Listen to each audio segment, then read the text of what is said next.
Good afternoon. I hope the morning was as good for you as it was for me. Are we a little loud, Seth? No? Okay.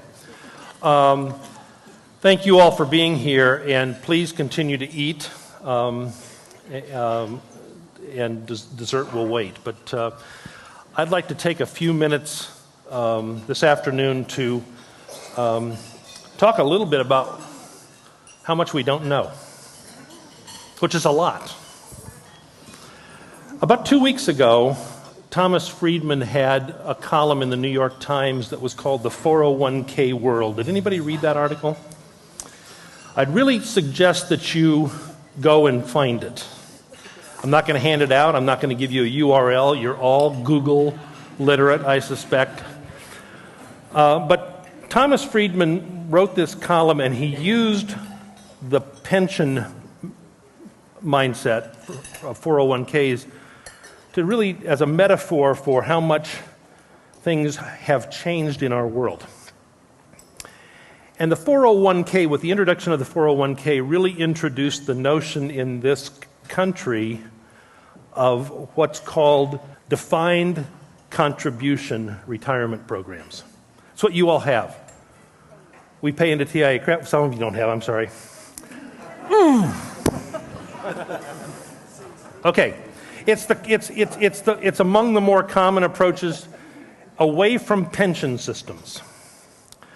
But Friedman's hypothesis really is that what happens is you are responsible for more. You can count on fewer things guaranteed. And it's a really interesting metaphor for what we're dealing with in this new education environment that we heard about this morning. But what it really means is that to a great extent we have to invent our futures. We have to create the things that we will find out to be enduring. I know that there's some hesitance to think about students as our customers because our relationship with our students is much more than that. But I think it's becoming clear that students view themselves as consumers. And they think about education and so many other things in their lives the way they approach much of how they consume. They know what they bring into it. They know what they want from it. They might not know exactly or how valuable it will be, but they want to influence it. Is everybody familiar with the concept of crowdsourcing? Anybody not? Okay. If I'd asked that question 2 years ago, anybody not, who would have raised their hand 2 years ago? The notion of crowdsourcing is that no longer, and this is part of Friedman's hypothesis, is no longer is some authority aggregating the market for us. The market aggregates itself based on likes, dislikes, recommendations, reviews. Think about yourself as a consumer. If you're on the web, how many times does a transaction that you get followed by, did you like it or not like it? Right? All the time. Or will you review it? How many times do you look at the reviews? If you're looking for a restaurant and you go to what, Yelp maybe? Do you look at the reviews? Do you trust the reviews? Do you trust the reviews more than a newspaper review? I mean, I no answer to these questions, but this is this is where we are aggregating lots of information, and you pick out the pieces that you need from it, and it's going to become an increasing part of the educational endeavor that we're involved in. So, what are some of the things that we don't know? Well, let's start with students, and we're going to hear from a panel of students in a few minutes. But what do students come to us with? And how is that changing? Well, let me talk about two things that are happening at the K-12 level that I think we need to try to understand from a crowdsourcing perspective. One of those is in the state of Maine. It is now the state law that beginning in 2016, all high school graduation will be proficiency-based. All right? It will none of it based on a certain amount of years or a certain amount of time or a certain amount of time in seat, but all of it proficiency-based. What does that mean? What does that mean to a student who's coming to us and has come from that environment? It's not the law in Vermont yet, but the governor on Tuesday next week, I think, is signing a bill called Flexible Pathways. And the Flexible Pathways bill is a collection of things that are going to change how young people approach completion of high school. For the last 10 years, we in the VSC have been doing a significant amount of dual enrollment, high school kids taking college courses that count both for high school graduation and for college. In this bill, that activity is doubled. For the last 20 years at this institution, we have had a program called the Vermont Academy of Science and Technology, the VAST program, in which about 50 or 55 high school seniors come to Vermont Tech and do their senior year in high school as their first year in college. This bill expands that capability to all public and private colleges and universities in the state of Vermont. If you start to think about what the impacts of those things might be and your college's ability to start to create affiliations with students while they're in high school, expose students to programs that you're particularly good at. When Jeff this morning talked about that transition from high school to college, and he talked about a first-year experience, my earlier conversation with Jeff, we were talking about that, about gap year. Remember he mentioned gap year? Gap year at this point is the providence of the wealthy. Or it's a year that a kid's working so he can afford to come to college. But the opportunities that exist for us to think very differently about last year of high school and first year of college is enormous. And it's up to us, it's up to you to think about how that happens at your college. The program's going to be capped, at least in the beginning, because the state's concerned about taking too much money out of the ed fund because that's the money that pays for K-12 education. But there's just going to be an enormous opportunity for kids around this state, and we only graduate 7,000 a year, to have some number of those kids, maybe 10% of them, doing their first year of college as their last year of high school. There's a heavy emphasis in this bill on experiential education. What's that mean? It's not very well defined, but the notion that, and Jeff mentioned this morning, that there's students want to be able to learn in the ways that they're good at learning. Now, many of us succeeded in a style of teaching and learning that's traditional. Lecture, tests, papers. And we're a self-selecting group because we come into education thinking, well, that must work for everybody. And it doesn't work for many. And so the mixing up, the creating of different kind of opportunities really kind of creates the ways for us to help more students succeed. But the last thing that's in this bill is the most insidious, if you will. Every high school student is going to have a personalized learning plan, starting in the 7th grade, where they have a relationship with someone in the school and with their teachers and with their counselors that are getting at what this student needs and what this student can do and what this student's interests are. It's a very, very different approach. And those young people coming out of high school, some of them before they finish high school and land in our colleges, are going to expect that same personalization. And in some regards, technology is one of the tools that lets us do more of that. I'll come back to that in a moment. A second thing that we don't know is how will an education be assembled? And I use that word deliberately. Education has historically been linear. You do this, and then you do that, and then you do the other thing, and then when you finish that group of things, they're done. It's not the new norm. The new norm, at best, could be called modular.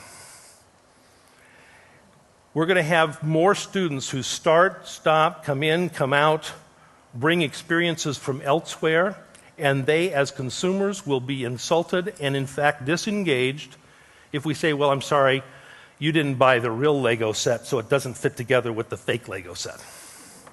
Okay? We're going to have to, as learning communities, get comfortable with and be supportive of people bringing pieces to their education. And what we do is help them assemble it into something that's meaningful and useful. We're not going to own the progression in the way we have in the past. In the same way, we don't own the content in the way we thought we did in the past. The content's coming from everywhere. Some of it good, some of it bad. We've been doing that with textbooks for years, right? Buying somebody else's content and thinking it's either good or bad. So, how are we going to let students assemble the education, personal education, that they need? We don't know what that education is. We don't know all the pieces. So how do we do that? How do we think about technology? And my challenge to all of us is our focus on technology, particularly around online learning for the last 10 years, has been to recreate a 1980s classroom on the web. Right?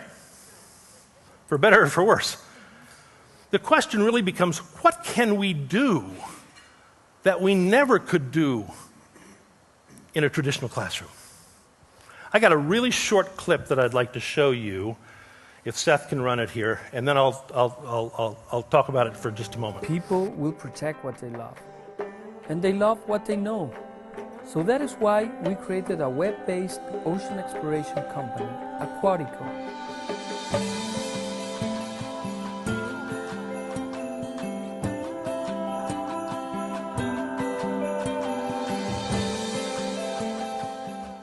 With Aquatico, you can explore the ocean online. We stream HD video and audio from 300 feet underwater subs to a surface buoy. The buoy, acting as a router, connects wirelessly to the internet using a breakthrough technology. Our user-friendly touchscreen interface enables anybody to control the subs.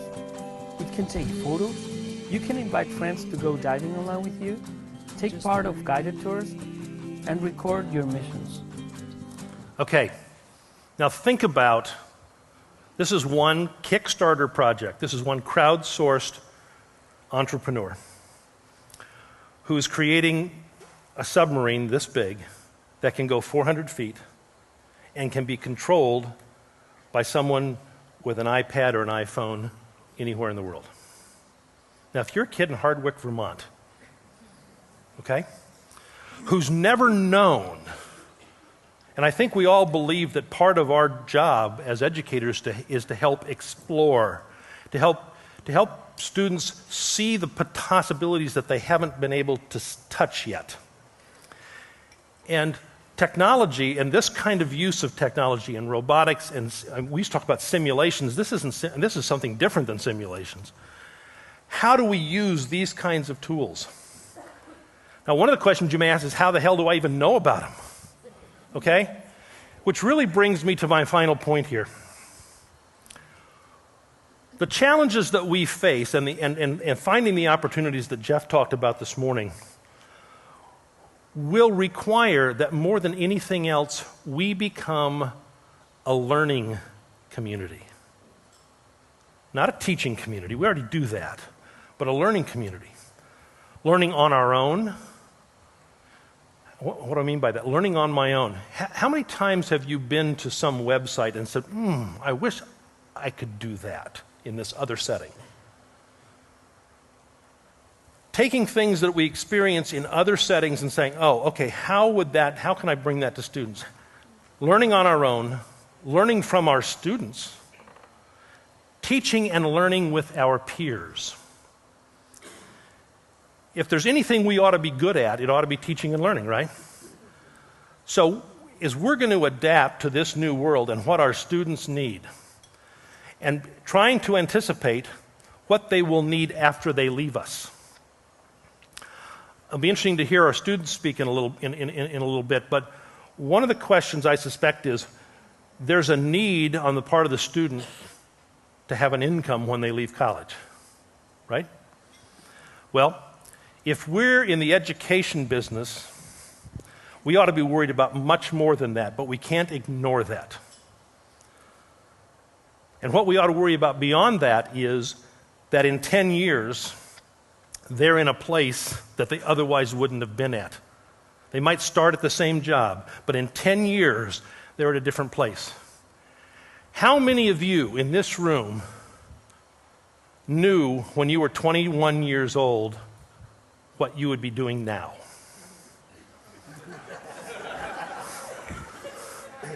That's okay, but that's 4. All right?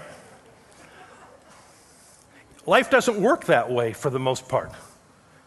We take many paths, and if we think we benefited, if we think we had value in our own educations, I suspect it's because we think we had value for the things that we didn't know would be important to us the day we graduated.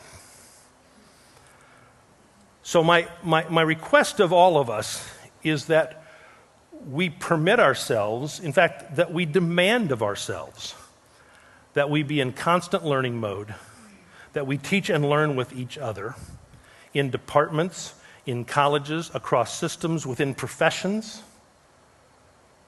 so that we're constantly thinking about the kinds of resources we can bring to bear so our students are engaged in ways that we may not have focused on before. So I'll close with this.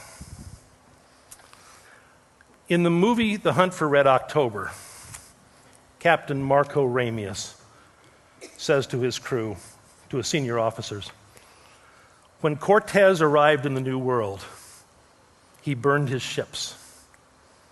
And as a result, his men were very motivated. Okay? Our ships, as we've known them, are being burned. That's not bad news. In some regards, that's great news. We just need to embrace it, and we need to draw on each other as we identify and define and invent that new world that we bring to the students in Vermont who depend on us, who need us, and for whom no one else is focused on their success. Thanks for being here today. And we'll look forward to hearing some students. Thank you.